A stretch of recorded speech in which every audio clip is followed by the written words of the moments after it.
De récentes enquêtes ont montré que les résultats scolaires ne sont pas les mêmes selon le comportement des enseignants.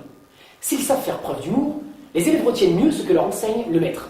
S'ils conservent un sérieux absolu, les élèves se concentrent moins. S'ils font preuve d'un humour débridé, les élèves ne retiennent rien. Ainsi, un quotidien israélien a récemment rapporté les résultats d'une expérience réalisée dans un lycée. 2 professeurs devaient enseigner le même programme, mais de 2 manières totalement différentes. Le premier devait donner des cours sans faire preuve de la moindre trace d'humour, tandis que le deuxième devait assaisonner son cours de plaisanterie. Résultat, les élèves du professeur humoriste ont connu un taux de réussite 2 fois plus important.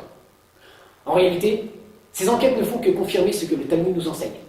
La Guémara rapporte dans le traité Shabbat à la page 30b les méthodes pédagogiques d'un des plus grands sages du Talmud. Rabat commençait toujours son cours par une plaisanterie.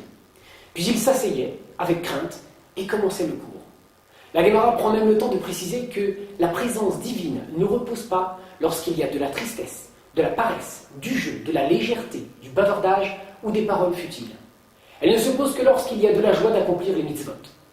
Que se passe-t-il donc dans le cerveau lorsque l'on rit? On sait aujourd'hui que le rire active les centres de la récompense, qui se situent dans la partie gauche du cerveau. Ces zones sont impliquées dans la libération de la dopamine, un neurotransmetteur primordial dans la sensation du plaisir.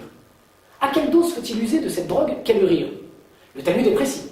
Nos sages maîtrisaient parfaitement les dosages exacts en matière de psychisme en général et en matière de plaisanterie en particulier. Rabbin nous dit le texte, commençait par une plaisanterie, il lâchait la dopamine. Immédiatement après, il s'asseyait pour commencer son cours avec crainte, comprenez avec concentration. Détendez-vous, puisque vous vous apprêtez à être sérieux.